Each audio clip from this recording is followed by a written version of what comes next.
Hey everyone, so it's almost the end of October, so I wanted to share all of the best and worst makeup products I tried this month. I don't know, every single month I debate whether or not I should film one of these videos just because I feel like they're not quite as popular as they used to be, but I don't know, I like having a place where I can just share a roundup on everything that I loved and everything that didn't work for me in that particular month. So I don't know, I don't film them every month. I feel like maybe I'll just kind of switch to doing them every other month. But there are a lot of products in here that are so good and some that were really, really big disappointments. I feel like it's kind of different than a speed review style video because when it comes to those videos, I just focus on new makeup.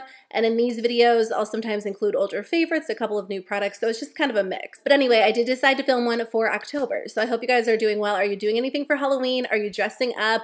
I had such a hard time coming up with a costume this year. We always have like a little Halloween party with my family. Nothing too over the top, but we do dress up and we go trick-or-treating with my nieces and hand out candy. And last year I was Snow White. I loved that costume, but I couldn't decide what to be this year. So last minute I ordered dinosaur onesies for my husband and I because our baby has like a cute little dino costume. So I feel like my costume's kind of lame this year. What are you guys going to be? I'm looking forward to Halloween. We finally live in a neighborhood where there are a ton of trick-or-treaters and I cannot wait to hand out candy. I can't wait to see all of their little costumes. That is the kind of thing I look forward to in my 30s. I feel like that's where I'm at in life these days, but I can't wait. I've been looking forward to it all month long. So anyway, I hope you guys get to do something fun as well. So let's jump into it. Let's talk about makeup, switch gears. I feel like I always get off track in the intro. And I'll share some favorites. What should we start with? The first thing I want to talk about is this holiday gift set from LYS Beauty. I really think this is going to sell out, especially now that the Sephora holiday savings event is here, because I feel like a lot of people will add it to their cart now that they can save a little bit of extra money on it, but it is such a good gift set. If you like this formula or you've been thinking about trying this formula, I think this is worth picking up because for $20 you get 3 different mini blushes, but there's still a pretty good size. I wish all brands sold mini blushes or sold sets of mini blushes because I never ever get through a full-size blush. And I like having different shade options without spending the money on a full-size blush. Now the full-size blushes are only, I think, $16, which is really affordable for Sephora, but even still, I just don't need that much product in my collection. So with this set, you actually get 3 minis in the most gorgeous colors. So I've been wearing this one the most. This one is called Grateful. It's just kind of like an easy, everyday pink. I really like this formula. It's very long wearing. It's definitely more, it has more of a natural finish on the skin, so it's not overly glowy by any means. I mean, my skin is looking a little bit more matte today. I really don't love how my makeup turned out today, to be honest with you. I used an older foundation, which I normally love, the Catrice HD foundation, but I feel like my skin looks so matte. It almost looks like a little bit dry because I've said this before. I think my skin is transitioning from oily to combo, so that foundation just enhanced a little bit of dryness and texture. But even still, I think that this blush still looks really pretty on the skin. And if I do pair it with more of a glowy foundation, I feel like it is the perfect combo because it doesn't leave my skin looking overly glowy. I just love it. So I think this is a really nice set. You get a good range of shades, and I think you get a lot of product in here for $20. I've really been loving this cream highlighter from Merit. So there are, or no, this is the bronzer. Where's the highlighter? I actually really like the bronzer too, but today I specifically wanted to talk about the highlighter. So this is their Day Glow Highlighting Balm in the shade Citrine. This is like the highlighter of my dreams. And again, I was never a big fan of cream highlighters because the issue with cream highlighters for me is that when I apply them, they usually end up erasing the foundation on my skin. And this is an area where I do tend to struggle with texture, with breakouts, with acne scarring. So I want my foundation to stay in place, and that's the issue with a lot of cream and liquid highlighters for me. This is such a lightweight formula that melts into the skin in such a natural, beautiful way. I'm not wearing it today because I didn't realize it wasn't in my tray as I was getting ready for this video, but I do have a video using Merit products if you guys want to see how this actually applies. But it is so pretty. It honestly, like, that's a heavy swatch, but if you just take your finger and just kind of dot it onto the skin, you just get the prettiest natural sheen, and it makes your skin look so glowy, so beautiful. But as you saw, you can definitely build it up if you want like a really intense highlight as well. I just think it's an absolutely gorgeous formula. I don't typically draw it directly onto my face. I'll just take my finger and kind of pat it in. It doesn't look like you're wearing a stripe of highlighter. It just looks like your actual skin is glowing, and I love it. I can't get enough of it. So this month I tried the new Tower 28 mascara. This has gotten so much hype. They were hyping this up on social media before they even launched it, before they even said what it was. And I was kind of curious to see what they were going to release because I do tend to like Tower 28 products. I love their blush, I love their lip gloss, but they don't really have, do they have any other eye products? I guess technically you can use some of their cream products as eyeshadow, but they launched a mascara. And honestly, I am such a drugstore mascara fan. Rarely do I find a high-end mascara that I love enough to repurchase. There are a few, but it doesn't happen very often.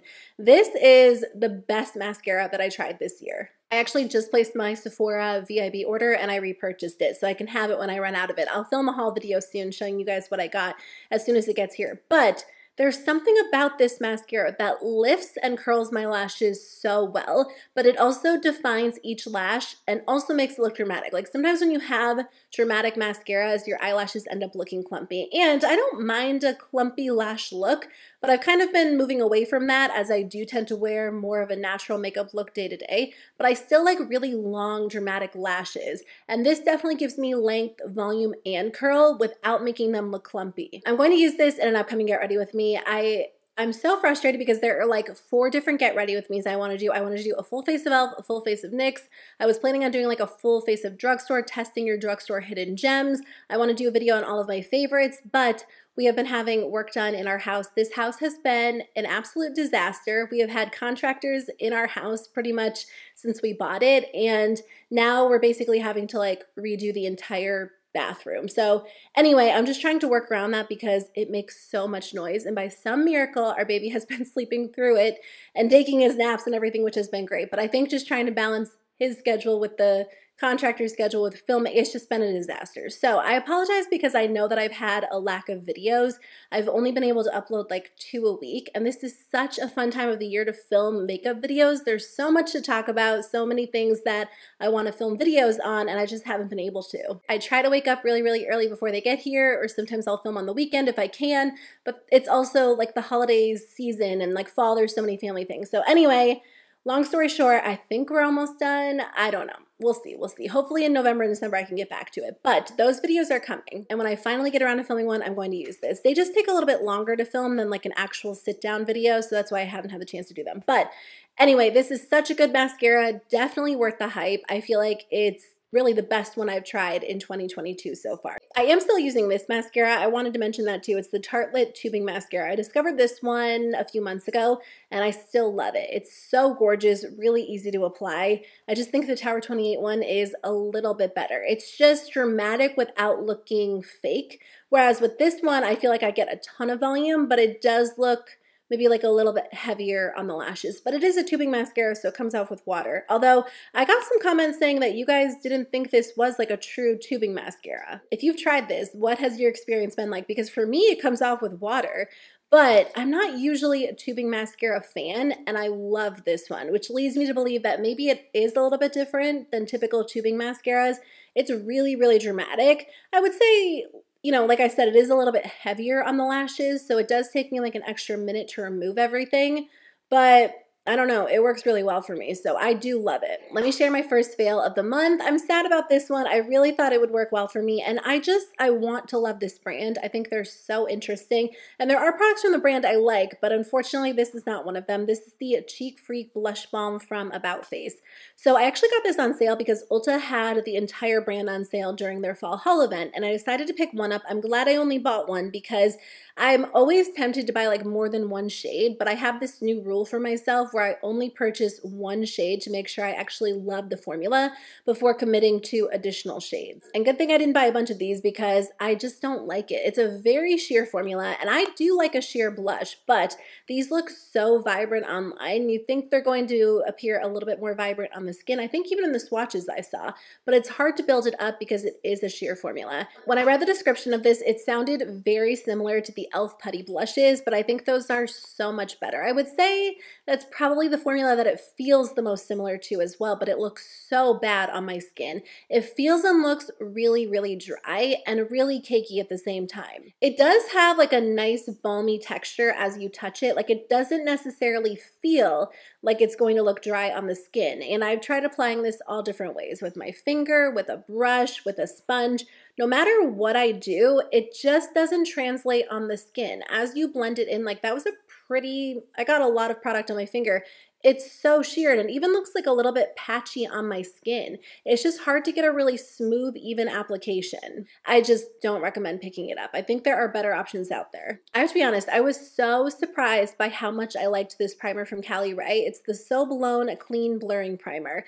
This is such a good all-around primer. It's like the perfect combination of mattifying, smoothing, moisturizing. It's so nice. And I would say the texture reminds me a lot of the Smashbox Photo Finish primer, like the original one. And typically those silicone feeling primers are not ideal for me because my foundation ends up breaking apart. It doesn't last on my skin. That's not the case with this one. This one definitely makes my skin look super smooth, really blurred, but it also keeps my skin matte throughout the day, while also feeling really comfortable, and it has like a lightly moisturizing finish. It's honestly so good. So you could use a little bit of this to target any areas where you have, texture or pores that you want to blur. For me, it's typically around my nose, and my foundation just looks so good around my nose. And typically, no matter what foundation I use, it ends up looking a little bit dry, a little bit cakey, but this just makes my skin super smooth, very, very poreless. And I'm really impressed by it, to be honest with you. So I think that this is a great option if, like I said, you have texture or large pores, or you want more of like a smooth diffused finish,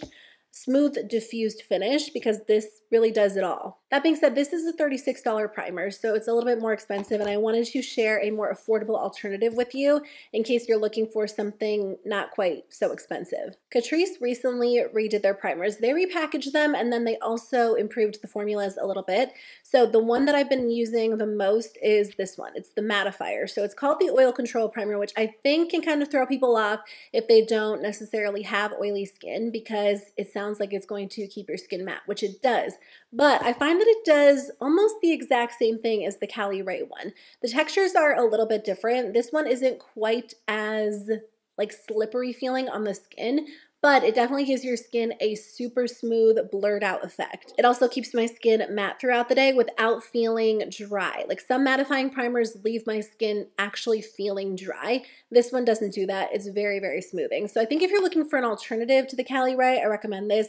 It's not an identical dupe. I feel like everyone is calling everything a dupe these days. And I feel like maybe I used to do that back in the day as well, because I did used to film a lot of dupe videos. I don't do it very much these days because I feel like to be a dupe, it has to be so close, like a spot-on formula match or a spot-on shade match, and it's kind of hard to find something exact. So just be careful when you watch dupe content these days, because I think, with the motivation that things can go viral, especially dupe content, people are calling everything a dupe, and you just have to obviously use your own judgment when you're buying something. But not an exact dupe, but a really good alternative that's only $8. So I wanted to mention that as well in case you don't want to spend the money on the Caliray one. Also, this used to be called Keep Me Matte, and they repackaged it, so this is what the new packaging looks like, but the formula is basically the same. Okay, so let's move on from that. I do want to share a fail from the brand Caliray as well. So I was picking up a few products under $20 at Sephora because I was working on the third part of my series where I share like the best makeup products and skincare and hair care at Sephora under $20. So actually that video should be coming up for you guys soon, within the next day or two. But I grabbed this lip gloss because it's actually been on my list for a little while. It just sounded really nice, and I don't think this is worth the price tag. I think it's $19. It is the Caliray Glazed and Infused Plumping Glassy Lip Trip. First of all, this does feel really nice on the lips. I'm wearing it today over a lipstick. It feels very glossy, very moisturizing, but I don't think it's worth the price tag. It's kind of like the typical, how a lot of brands are doing lip oil, lip gloss hybrids these days, where they don't necessarily last on the lips really long, but they're very comfortable, very glossy. That's what this one feels like. My whole thing with this is they claim that it's a plumping gloss, and if you look at the photos online, it does look like it plumps the lips. This is the least plumping lip gloss I've ever tried. There is no stinging, no burning, no tingling, so, you know, obviously that is a nice option, but there's also no plumping involved at all. I wouldn't even say that it makes my lips look super smooth, and in turn, that makes them look more full because I just feel like it's such a thin formula, and did it already break? As I'm sitting here talking about this, I could see lip gloss leaking out of this because the packaging just like completely split open.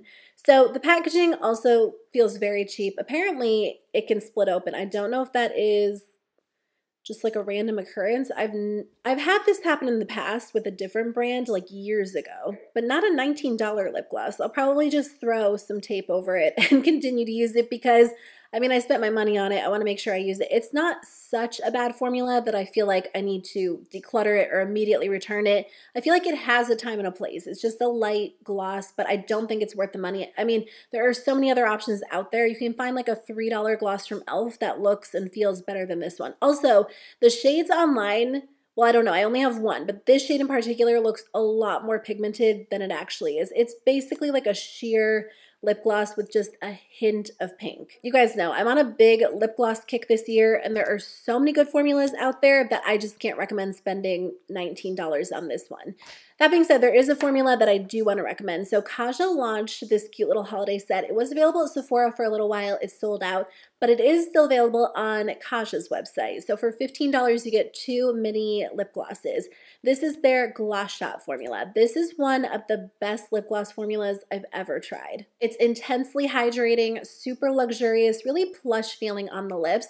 It's a little bit of a thicker formula, but it's not sticky at all, and it just makes your lips look so smooth, incredibly glassy, and I just think it's really comfortable at the same time. So this formula, I think the full-sized ones are probably similarly priced to the Caliray one, and I know the formulas are different, but I just feel like when there's a formula out there like Kaja, I just can't recommend Caliray. I would say just go with the traditional lip oil instead. But the Kaja Gloss Shots are just one of my favorites in general, but this little kit is such a nice option if you do want to try out the formula. I love this shade Berry Slushy, which is like a limited edition kit exclusive, but I hope they end up releasing it as part of their permanent line because it is so pretty. So for my eye makeup, I've been keeping my makeup pretty simple. I usually, to be honest with you, day to day, just take like a bronzer, place that in the crease, and then take my ColourPop Super Shock Shadow in the shade Amaze and put that all over the lid.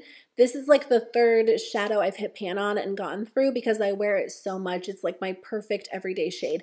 It's a little bit sparkly, it's not too over the top, and it adds just like a hint of color. So that really has been my go-to look because I have been wearing more natural makeup looks as a whole.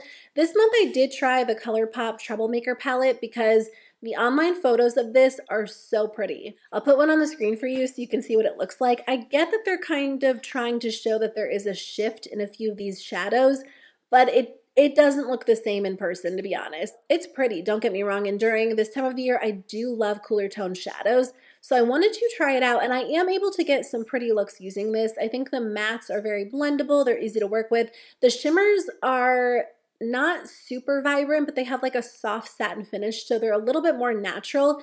But like this shadow right here and then this shadow, they're both supposed to be duochromes, and I just feel like they did not do a great job with them. This shade is probably one of my favorites. It's like a deeper black with some red shimmer in it, and I think it looks really pretty as an eyeliner. This is just like a mediocre product, to be honest. It's not a favorite, it's not a fail, it just kind of falls like in the middle. It's something I'll use, but it's not something I would say like run out and buy. That being said, they did launch Jelly Mutt shadows as part of the collection. How have I never tried this formula? I think I've swatched it in the past and I just automatically was like, no, that's not going to be a formula I like. This formula is so good and I'm so late to the game. I'm a big Super Shock Shadow fan, but these are different. They're almost like a liquid shadow in a pot form. So when you place them all over the lid, you get really intense color payoff right away. They dry down, they stay in place all day long. So today I have the shade Alt Kid, in my inner corner, but I've been wearing the shade So What all over the lid, and it just adds like the prettiest sparkly light pinky purple sheen, and I love these. I don't know, again, why I haven't tried the Jelly Much formula, but I'm impressed by it. By the way, today I have this palette from Ulta Beauty on my eyes. This is the Stargaze eyeshadow palette. This is actually really good. I picked this one up on a whim because I saw a picture of it and I just thought the actual color story was really pretty. It's a tiny, cute little palette. The matte shadows are pretty light and soft, so I have this one as a highlight, this one as a transition, and then this one in the crease. And then I literally just have this shade all over the lid, and that's it for my eye look. But I like this little palette. The formula reminds me of the Essence 6-pan palette. So if you guys have tried those and you like those, they're just kind of like easy everyday shadows. They're not, you know, spectacular. Actually, this shade is spectacular. This has the same texture as the JCat Beauty metallic shadows, kind of similar to like a ColourPop Super Shock shadow. These are pretty too, but they're a little bit softer on the eyes. But as a whole, it's nice. I don't wear like these cooler toned grays very often. I feel like they're not the most flattering on my skin tone, but during the winter, I do tend to go for cooler tones as a whole, so this is a nice, cute little palette to have in my collection. To finish up, I just wanted to share two different concealers, one that I love and one that didn't work for me. So I've been using the Kosas concealer a lot. I used to use this as a spot concealer, and then I purchased it a few months ago in a shade that would work for my skin tone, and I love it. I think it is so beautiful. Like I said earlier, my skin has kind of been transitioning from oily to combo, and I do tend to deal with dryness like right in this area, also around my nose, and then sometimes like right here. So this concealer has been perfect because it is more of a luminous, radiant finish, but I feel like once I blend it out and set it into place, it does stay in place really nicely too. But it doesn't cling to any dry areas. It provides the perfect amount of coverage for everyday wear, and I love it. I've loved it for a while, but I just wanted to update you now that I've been using it under the eyes more. A little while ago, I picked up the Huda Beauty Faux Filter Concealer, and I just got around to trying it. I've kind of been reorganizing my makeup, and I found it in like a really random spot. So I tried it this month, and this sounds like it would be the perfect concealer for me, but it looks so dry on my skin. And again, I don't know if it's because my skin type is changing a little bit, so you guys will have to let me know if you've tried this and how it works for you, because I feel like in general, it gets pretty good reviews. First of all, this has a really strong scent. I don't even know how to explain it. Like honestly, the first thing that comes to my mind is that this smells like what it smells like when I walk into Home Depot. I don't know if it's a lumber scent or a paint scent. Like maybe it smells like new furniture. I don't know. It's like a really strange scent for a concealer. So that's the first con for me. The second con is that it looks so dry on my skin, and it also looks really cakey around my nose. And again, I think it could be because my skin type is changing a little bit. Maybe if my skin was still extremely oily and I didn't deal with any sort of dryness, I would really like this. So I am going to hang on to it because once summer rolls around, I might end up changing my mind on this. But I don't know, it just looks really bad on my skin. It feels dry, it looks dry, it's not necessarily the most blendable formula. It just looks very unflattering. I will say it's a very long-lasting formula, and my skin doesn't get oily when I use this, even in areas where I do tend to get oily. If I use it as a spot concealer or just for like a little extra coverage, my skin stays matte throughout the day. So I think if you have extremely oily skin, you might really enjoy this. And I think it's like I said, just the combination of my skin changing a little bit and my preferences changing. I don't typically go for super intense full coverage matte base products. Like today, I have that really matte, long wearing full coverage foundation from Catrice on, and I just don't like how it looks. So I don't know, if you guys have tried this, please share your thoughts with me. I need to maybe mix it with more of a hydrating formula. I feel like that could be a good way to wear it. I don't want to fully get rid of it because I feel like it has so many good reviews, so I want to keep testing it out in some different ways. The shade I got's a little bit light for me. I got Merengue 2.1N. I feel like I always pick the wrong shade in complexion products. I ordered the House Labs foundation during the Sephora VIB sale, and I really hope I got the right shade. I went back and forth last night when I was ordering for like 10 minutes. I was looking at swatches. I looked on the House Labs website, the Sephora website. I forget which shade I went with, but I hope it's the right shade match. Anyway, that's everything I wanted to talk about in today's video. This was kind of a long one. I had a lot of products to talk about because, like I said, I just haven't been able to film as many videos this month, so I wanted to update you on really everything I've been using, everything I've been trying. So I hope today's video was helpful for you. Thank you guys so much for watching. I really appreciate it. Let me know which videos you want to see on my channel during the month of November. I'm going to try really hard to upload 4 videos a week, as long as we can get, you know, these issues with the house figured out and I can actually like sit down and plan them and film one. That is my goal. But anyway, I really appreciate you guys being here and watching my videos. It means so much to me. I love you guys. I love reading your comments. So let me know what you're up to. I hope you have a fun, safe Halloween if you are doing something to celebrate, and I will see you guys very soon with a new video, hopefully tomorrow with a new one. Bye.